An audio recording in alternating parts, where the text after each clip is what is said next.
Again, guerrilla, doing something different. Stop doing the Telegram groups, the, ICO airdrop, because we've seen that statistically speaking, it just drops right after your launch. We're kind of tired of how things usually go about. A real excited community will outlast everything and everyone after. Aya is a media powerhouse and marketing strategist with a decade of experience across broadcast journalism and brand building. From global corporations to agile startups, she's led campaigns rooted in data, creativity, and real-world impact. As the founder of Azintafy and host of the Crypto Radio, Aya bridges the worlds of traditional media and Web3, bringing bold, guerrilla-style PR to the forefront. Her 360-degree perspective, both behind and in front of the camera, is shaping the future of storytelling in the decentralized era. And what makes it unique is I put Web2 tactics, guerrilla marketing, and I merge that with Web3, and it creates this really cool thing called Azintafy. Was one moment building it that almost broke you? And how do you push through this? I think starting it. Welcome to CryptoOGs. Today we have Miss Aya de Quiroz, entrepreneur, content creator, marketing expert in Web3. You're doing a lot of stuff. A little bit of this, a little bit of that. Yep. Aya, thank you so much for coming. I'm very excited. We've probably been sending DMs to each other for the last 6 months in a good way. A while. Yeah. Well, right? You were supposed to meet at Token. You had left. I was there.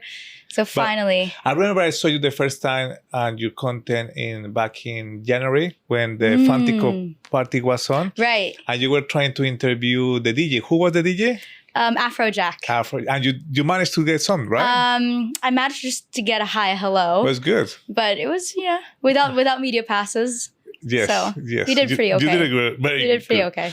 Now, let's talk about crypto, Web3, the nice stuff. So you turned a Web3 marketing agency into a movement. What the bolded team Asintafy, yes, I did it right, has done that would never work in traditional marketing. So it's always been about guerrilla marketing, right? I think that's what we're quite used to. I feel like it's always been cookie cutter, the same for quite a while. Even though, blockchain is a baby, I've gotten the same kind of feedback from the OGs, from newcomers. It's always the same kind of marketing. We're at the point where we're kind of tired of how things usually go about. Okay. If we look at, marketing from the Web2 space, it's pretty much the same. This has worked all the time, guerrilla marketing, and we don't see that as often. And I think guerrilla is, it's explorative, it's fun, it's tangible, which is very important in crypto, because how am I supposed to believe that something I can't touch or feels like real? Yes. If you put in guerrilla marketing, that closes that gap pretty fast. And again, it excites the people, and honestly, it just works. So guerrilla marketing is like, they call it like black marketing? Pretty much, yes. So basically it's like growth hacking and all of that out of the box. Correct. So basically you don't need a whole marketing agency traditional to create momentum. Correct. And it's like that, the event, the Fantico event, having concert like that, having big guys, seeing, the token everywhere. That's what makes guerrilla marketing work. And I think, crypto is all about excitement. How come we don't make the most out of it? You know who was expert in guerrilla marketing? Satoshi Nakamoto. Yes, hello. If you're watching this. He was just going to all these groups trying to push his token. That he didn't have a marketing team. Right. He did the guerrilla way. Just a bunch of nerds just come together and it worked. And let's get into it like more deep. What is the core philosophy behind Asintafy? I'm an expert now. How does it differ from other Web3 marketing agencies trying to go viral? Well, I want to say Azintafy. Everyone asks what that means. Asinta is, it is Spanish actually. It's this Filipino Spanish colloquial or vernacular rather, which means to aim with accuracy. And so at the end of the day, I'm very data driven, data focused, but I'm also quite creative. And I think that's me as a person, right? I'm always doing this. I'm always doing that. I'm in front of the camera, but I'm also very much a nerd, and I have to be, in advertising, have to look at the analytics, or else I'm just not satisfied. That trickles down into the core of Azintafy, of my business. And what makes it unique is I put Web2 tactics, guerrilla marketing, and I merge that with Web3, and it creates this really cool thing called Azintafy. Asintafy. Yeah. Now, guerrilla marketing thrives of being unpredictable, but Web3 often lacks trust. So how do you balance chaos with credibility, right? Again, it's showing up, literally showing up. So many, I think, get rid of anonymity and get rid of the fluff. A lot of people just want to understand, that's why white papers are very important. That's why having founder branding in crypto is important, because it adds that layer of trust. Because again, it's trusting, a picture of a dog or a token that I can't touch like ever. So when you have something that's tangible, I can see it. And this has worked. It's a really bad example, but I use this all the time with FTX, right? Okay. You've got a sports stadium that you can touch, you can feel you are in. You see commercials with celebrities that you look up to that maybe you have met. Ex-presidents. Exactly. Wink, wink, wink, wink. And that's why it works, because you're like, oh, okay, I get it. Here's this bridge that I can walk on that can take me to that place. And I recognize it. I realize that it's a real thing. Something that is fascinating about guerrilla marketing, growth hacking?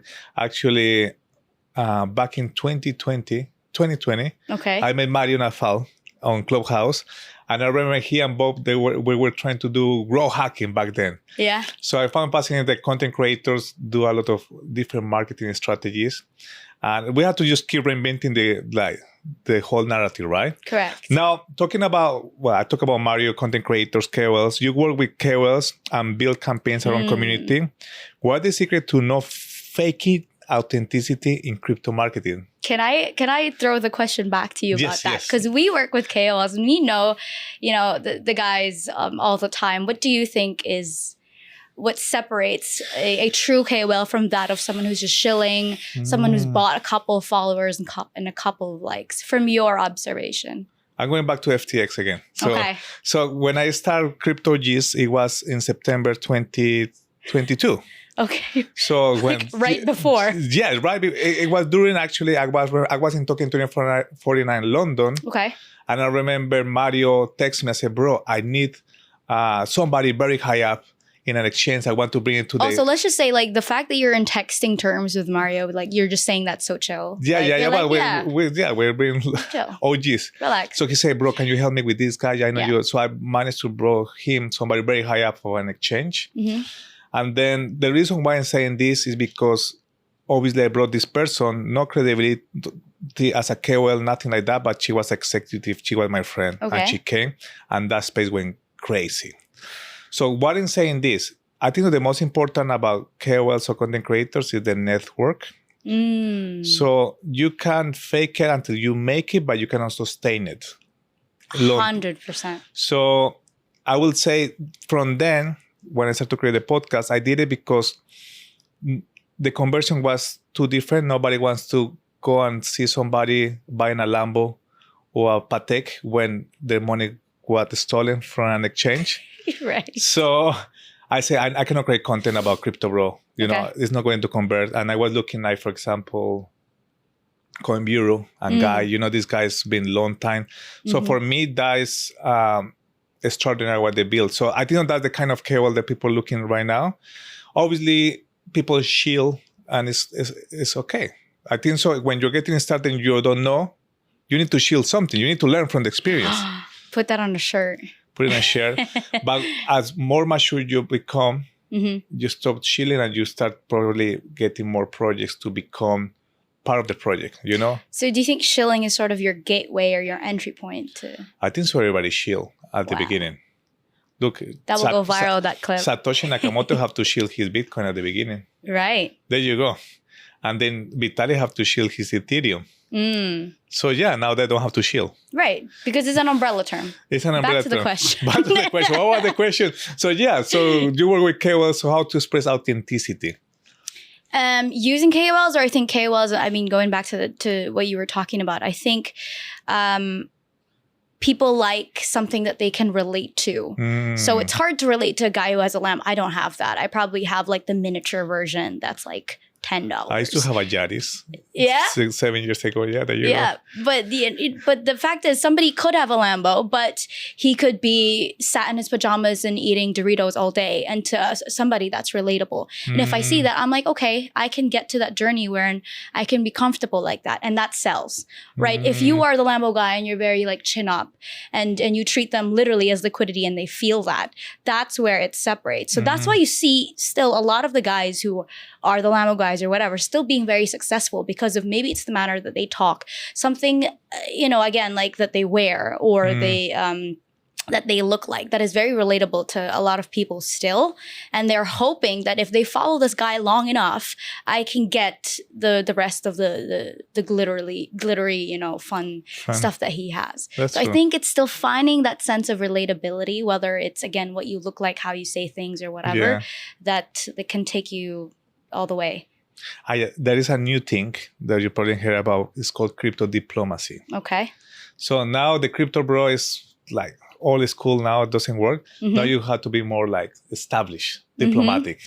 So that, I don't know, about Bilal from Pakistan. Yes. He become more established, more diplomatic. He has to connect with regulators, government entities. So I think that will be the next stage of people that are evolving as a content creator. They have to become more established. Right. That's in my opinion. I think those are tiers. I think that's way up in the food chain. And I completely agree because we are at that point where we're trying to regulate. Everything's trying to be more mainstream. And it makes people feel a bit more safe because there's no way he's doing shady stuff when he's working with like the government or something. Or at least, not outside of them. And so that helps, obviously. Yes. But for smaller creators, I know somebody who has less than 15K on X and he tweets something and like 40 people within a minute. Like reply, real people. He's got a real community. And he's got big deals from everyone wants to work with him, as opposed to wink, wink, the guys who have like millions out there who have zero real pull these days because of, again, that community of that relatability and a bunch of other factors that go with it. You know what I'm doing right now? I'm deleting a bunch of bots from Twitter. I deleted 7,000. By the way, I have said this before. I have 3.1 in Instagram, and I delete in one day. It has the how much? 1.7 million in one go. Wow. The engagement went up. It was amazing. Wow. I'm doing the same in Twitter.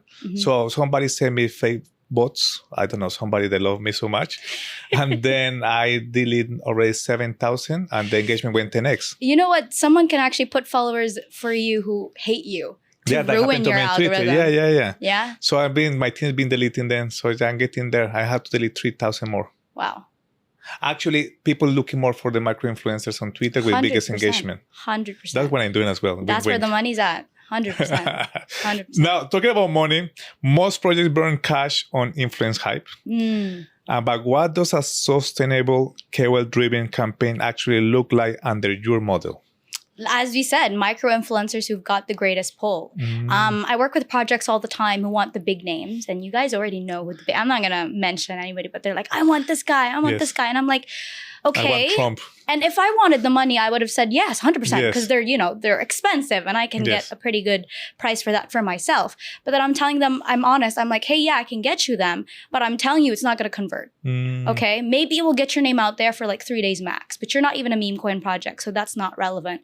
And it's not sustainable for your project. So I advise them against it. And I give them, okay, these are the smaller KOLs that I can maybe sandwich. Sometimes they still want a big influencer, right? So I'm like, okay, fine, I'll give you XYZ. And then I'll put in a couple of micro-influencers and you will see, you might not believe me now, but you will see afterwards the data comes from the micro-influencers more than the big guys. And then like, yeah, I should have just, saved a couple bucks and followed your advice. I think there has to be a sweet spot between obviously content creators that are big and they bring no credibility, probably awareness to the project. And then the micro-influencers. So something that I found fascinating when the meme talking went crazy. A couple of big football players, they were pushing meme tokens and they were not converting the price.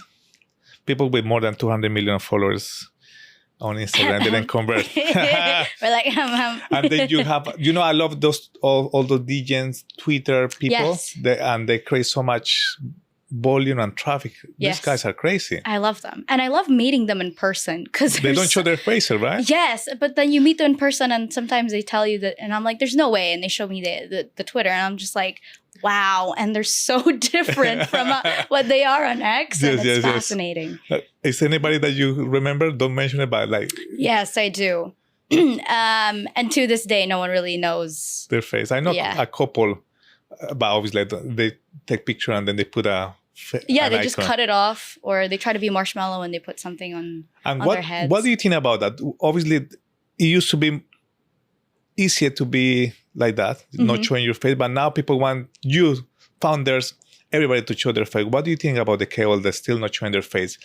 I understand that they live in a country that's quite dangerous, so they don't want their family or friends get targeted because they're in crypto. Right. But when you live in a safe country, why not show your face, right? I think a lot of people do it from a business standpoint in a smart way so that they can have like 4 different anonymous accounts. And a lot of people do this. Yeah. So they're able to run a lot of different accounts and make much more money. Again, that's more on the business side of things, the money side of things. But if you mean really standing up and being a force of your own to be recognized, I do know somebody who's like that. He's been anonymous for a while. And he's like, I want to be known now, I think, because I think I'm able to make better business or more real relationships when people know me. And he's planning to move to Dubai, like the full bit. Okay. Because most of the guys are in Dubai anyway. So he's already in that transitory period where he's thinking, it's gonna be better for me to show myself than to stay anonymous forever. So wow, good for him. Now let me ask you a question. It's not in the question that we had, but I think it's going to make a lot of sense. As I said, and I sent you a DM, I said, Aya, you are creating really good content. You are very good in camera, and I mean it sincerely. You're doing a fantastic job. Now, what do you think about the crypto babes? Girls that are very good looking, but they don't. Do we have? But they don't have like substance, and they grow so much in Twitter because they're showing their part of their bodies. Yeah. Or they're just, what do you think about them? Good for them, but what do you think about them? I love this question so much. And you guys are going to hate me for it, but I'm so against it. Okay. And I've always been against it. I've always been, I came from sports. I came from media. So I'm quite used to that. And I've always been asked, I wear this or do this. And I'm like, yeah, but that's not me though. And I've realized as I've stayed true to myself, more people have... because it's for the male gaze, right? Yes. So more males have literally told me quite honestly, they're like, I actually like your content more. Yes. And they like name drop, this does that, and I hate it. And I mean, they still like it. They still like the tweets and they still like the photos on Instagram. But in terms of respecting the impact that they have on the community and on the industry, what they prefer is, again, more substance, more knowledge, more of the real deal rather than that. And do you have any content creator female that you admire?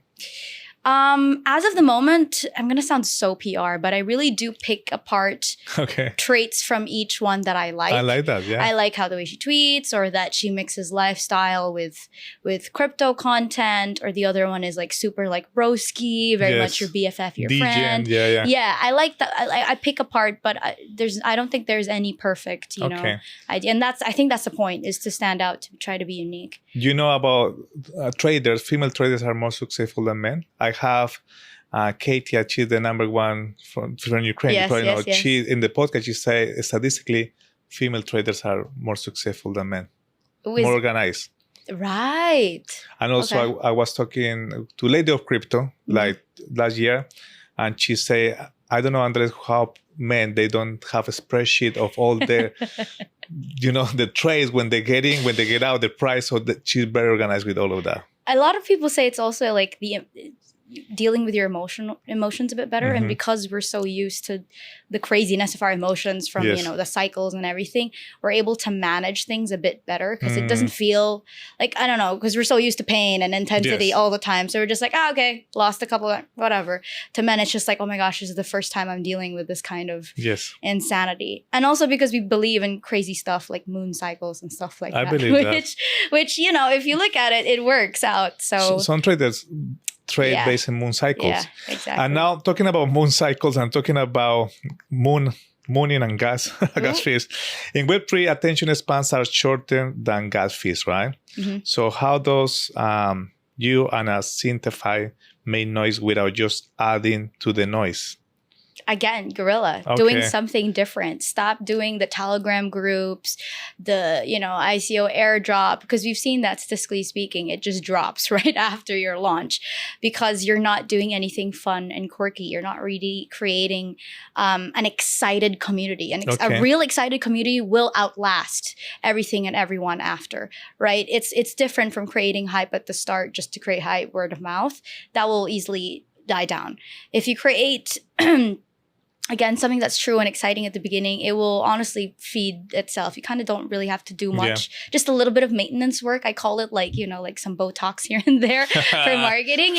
Yeah, just a little bit every 6 months, every couple of, but that's essentially, if you really know how marketing works, that's really how it is. That's how it is. And what has been your most controversial campaign idea and what do you learn from it? Transforming... I think a lot of founders come into a business, startups most obviously, and they're running the business for a while and they realize, oh, my business is XYZ, and they actually don't have an elevator pitch or what they want to sell is actually different from what they're positioning themselves as. So the worst, best thing I've done is to kind of kill their baby and have it have a rebirth, because I'm like, this isn't working and I feel like you've been selling the wrong thing all this time and that's why it's not working. And they're like, you're wrong or whatever, and then we sit down. I call it like founders therapy. I love that. I sit down with them for 2 hours and then they founders therapy. Yeah, and because they realize sometimes you're just a founder and you're trying to build things as they're going right in the middle of it all, right? Like as they say, building a plane while it's flying. But then you realize I don't need to build a plane.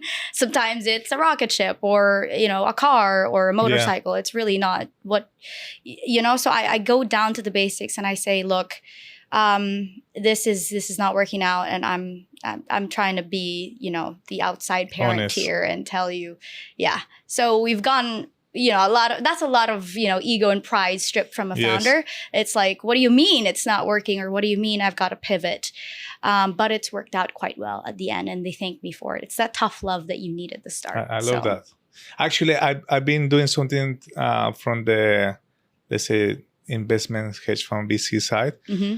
When the founders come and ask me, what do you think about this? I say, you have to do it this way because what you're doing right now is not sustainable, scalable. Yeah. You have to stop doing this and that. So I know what you mean. People, but when people, and actually that's the best way to see you can carry on working with that person. If they listen, I carry on working. If they don't listen, bye. If they're so in their heads. I love when people listen. 100%. That's why I ask questions. Now let's talk about why you go into crypto. So you came from media and advertisement, but what clicked you what bring you into crypto and made you say like, hey, I'm here and I'm into this space now? So I was a sports broadcaster as well as in radio and whatnot. But I'd always look at the data. A lot of people think you kind of just show up there and be pretty and whatever. I actually look at the analytics and the data because that was the most interesting part to me. Amazing. And so I think the nerd in me just found the technology. Oh, this sounds so fake, but it's true. I really did find the technology quite cool. And I was like, this is the future and it's new. And I wanted to selfishly, latch on that and build quite in effect the future because it's still in its infancy. And so that's why I got into it. I thought it was really cool. Now let's talk about, I'm from Colombia. So one of the reasons that I got into crypto was for the unbanked people, for helping all these people in my country that don't know how to use crypto. That's how I started. And I started when I watched M-Pesa. I don't know if you have seen the M-Pesa technology. No. So I'll explain you very quick because it will help to understand where I come from. M-Pesa is a company in Africa. They use SMS as a way to pay for everything, electricity, everything. It's the biggest company right now. I think it's Uganda or Kenya. I can't remember. But they provide a bank solution for people. So, people have to work like 1 hour or 2 hours to get and pay for electricity. So that's the whole reason why I started. Did it also motivate you to jump into crypto because of your roots or no? I wish I wish I had like a cheesy like yes because of my people. But we do have a similar one as well, wherein it's basically mobile payments. It's the exact same kind of setup, and I think that's just what works with developing countries like ourselves.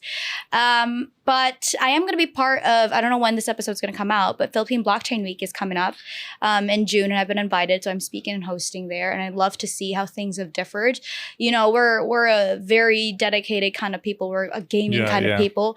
When Axie Infinity, if you recall, came out in 21, we were like half of us were just powering that thing through, right? And it shows just how much of a gaming community we are. We're very much mobile first. So there's a lot of opportunity for blockchain and crypto to thrive in the Philippines. Of course, not just with gaming and not just with, mobile gaming or sports, but with so much more outside of that. So I think there's so much potential, and I'm excited to go back home, go back to Manila, and see how things are there, see what I can maybe grow and maybe do some undress magic there as well and help people. Let's see. So looking forward to it. How many people is in Philippines? A lot. A lot. We've got like over 7,000 islands. So there's going to be, a lot. It's a lot. And how you find going back home to doing a conference? For me, for example, they say you are not prophet in your own land. They say that in Colombia. I don't know if you have the same Philippines. When I go back to Colombia, it feels a bit weird because you feel foreigner when you are there. Right.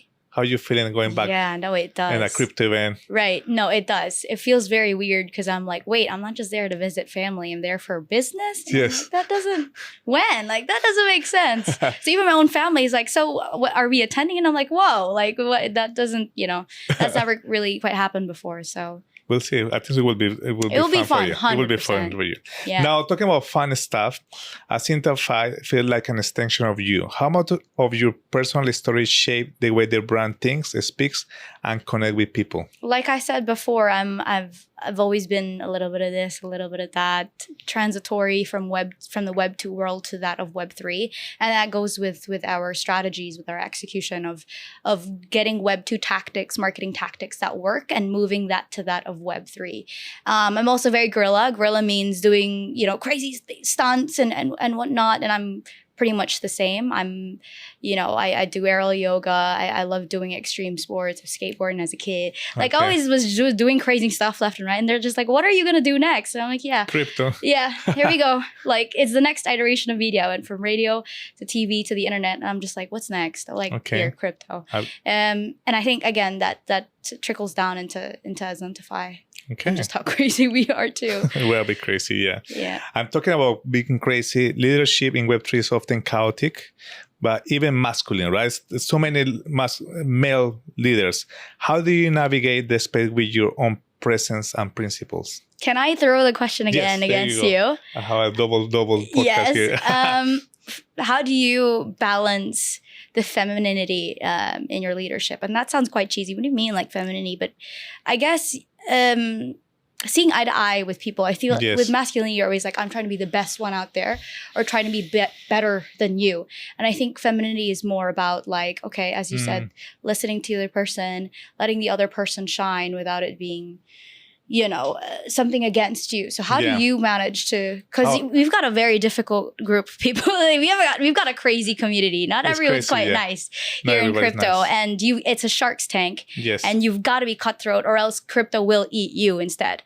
So how do you manage to find a bit of softness in that? So actually I was brought up by two women, my mom and my sister. So I have even that I'm a proper macho alpha, I have that feminine part. From them, right? So that helped me a lot to navigate a couple of things. And I'd actually learned a lot from these two women. And my mom used to tell me, always go and do a negotiation with a woman next to you. And when I don't do it, I fail. So it's very good to have a woman next to you. And in the space, if you look at it, most of the leaders or the CEOs of the companies are females. So you have, for example, She's actually the one managing Binance now with 4 kids. It's insane. And you have Grace from BitGet as well. Yes. You have Sonia from CoinW. And so I think so the industry is moving towards a more like, we need women to help us to manage this chaos. So I've been very good at it. And I like to work with women. and actually I prefer to work with women most of the time to take decision, like for a management point of view. Right. But there's some jobs are better for men, some jobs are better for women. I completely agree. I don't think it was ever women versus men. I think it's always a really good balance of both. Sometimes I'd prefer to work with men as well in some occasions, because I'm just like, I just need a different perspective, or I need a sense of balance here. And sometimes I would like some of my ideas to be strengthened by women. But thankfully, I've come from a family of very strong women. Okay. I come from a family of lawyers and judges. Oh, wow. So it's very, there's always like the masculine, feminine, but, I'm wearing pink now. Things like that. It's the small things. And I've also realized, psychologically speaking, just use it to your advantage. Yes. I've found that guys just are nicer to women. Maybe because they like you or whatever. But it is what it is. That's the game, right? I can't change that, whatever I do, right? And honestly, it works out better for me. And other women are going to be like, well, and I'm like, well, just suck it, honestly, because that's how the game works.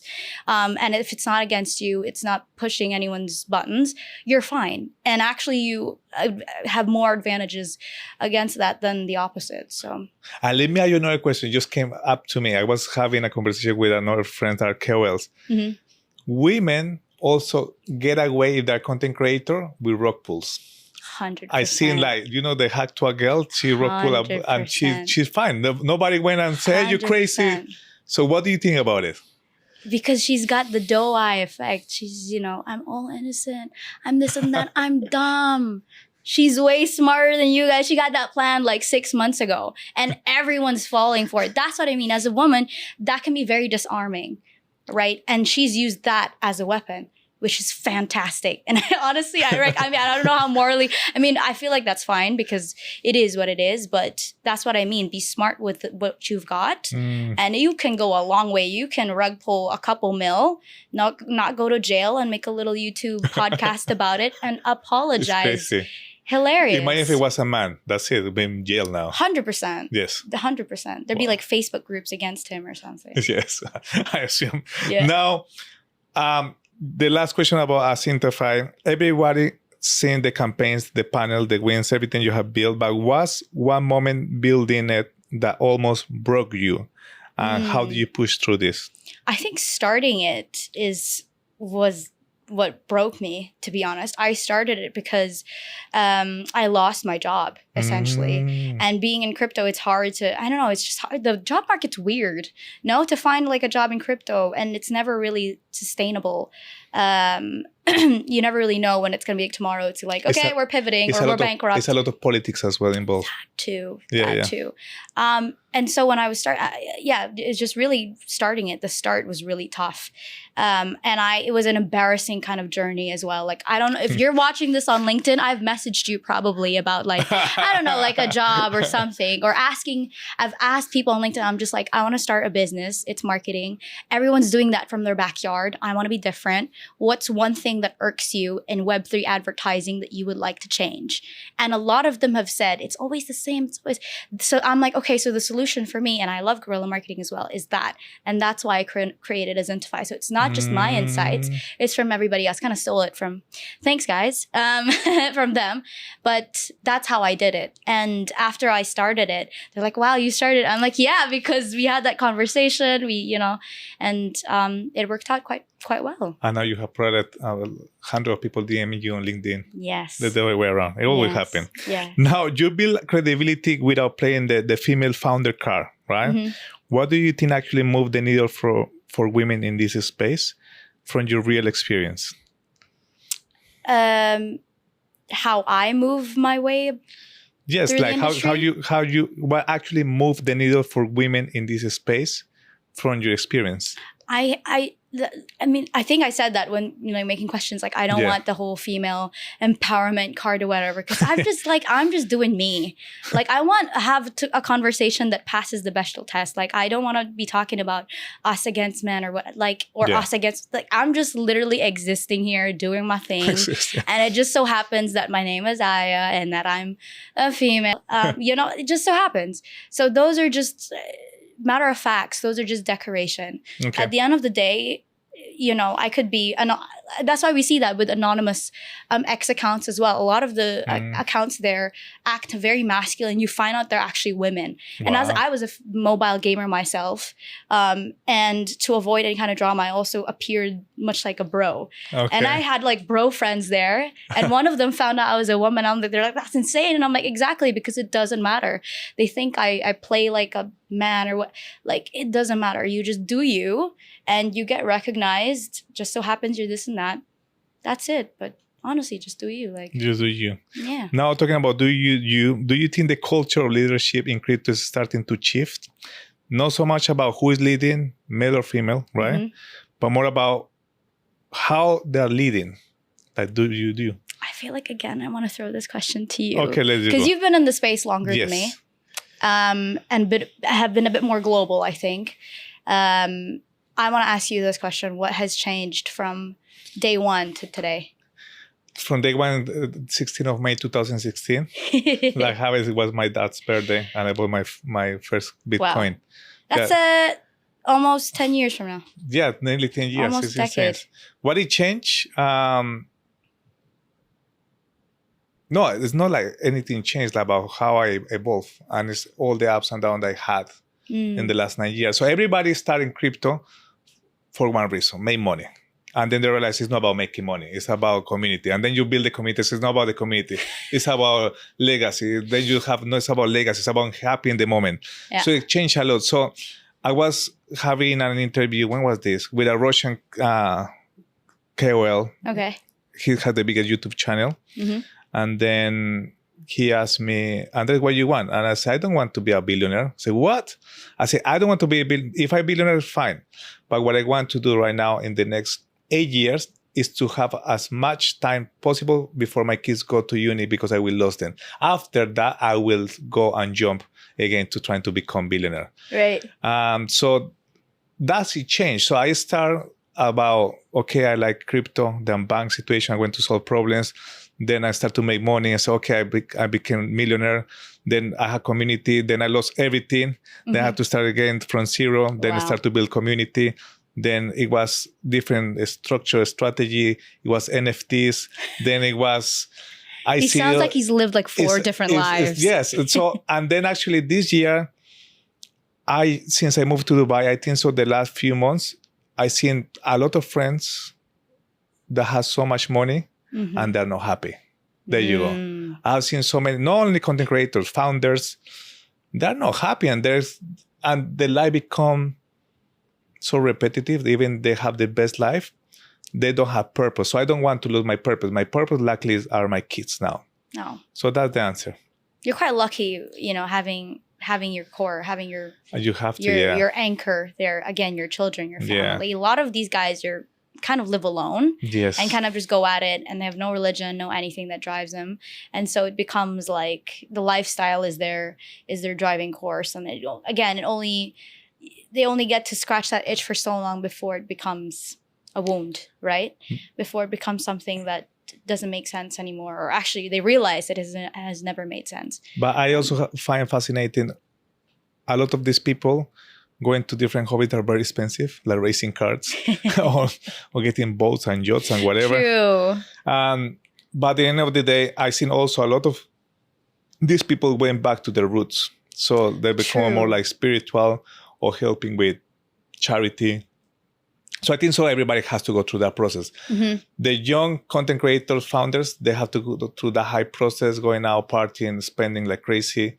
And then they realize know everything, and then they go back. I think a lot of them also because just didn't come from money. So they just wanted to know what that felt like, because all their lives, the pinnacle was to make enough money to go to Monaco, to go to F1, to whatever. I'm not going to Monaco this year. You see, there you go. I'm changing. I'm like checking him, honestly. But that's what I mean. Like once you reach that, you're like, oh, wait, I've reached basically like my life goal. Now what? Yeah. And then as they start reflecting, they realize, again, it's all about purpose. It's all about what's the point. Yeah.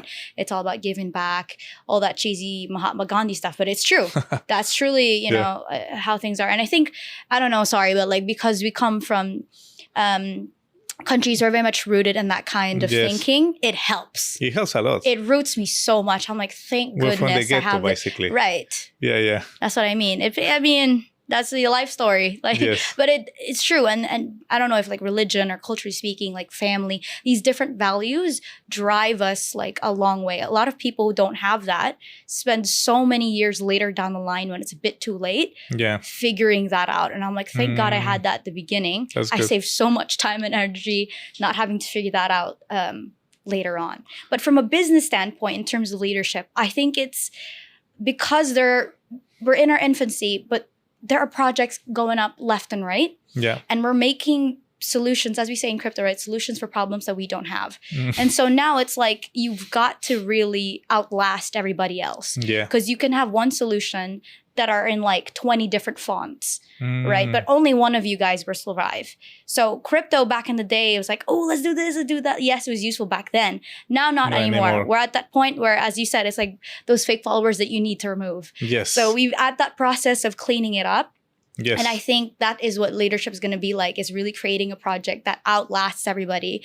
Either that's sustainability, either that's a really crazy community, or both. We've seen that Doge that started with community and then now it has a sense of utility.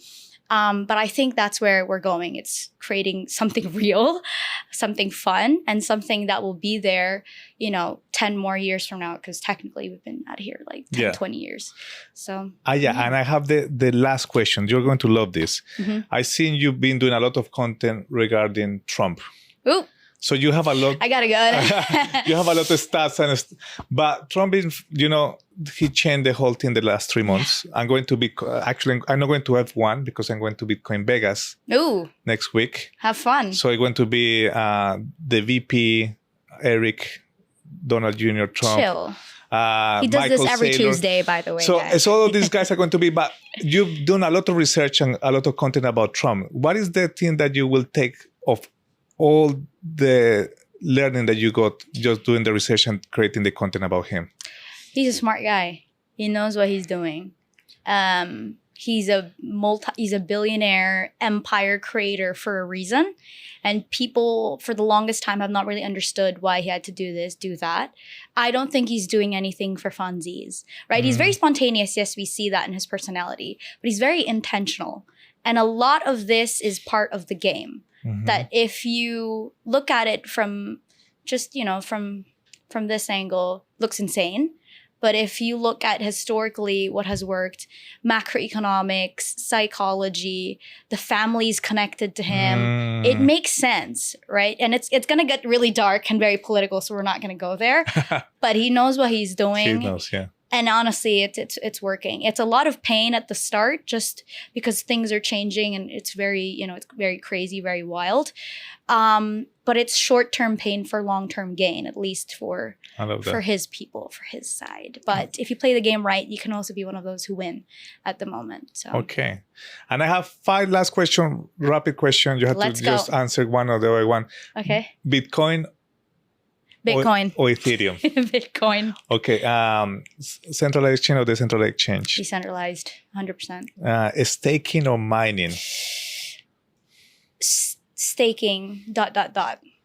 Okay. Solana or Sui? Sui. Yes? Well, Solana. And then Cici or Vitali?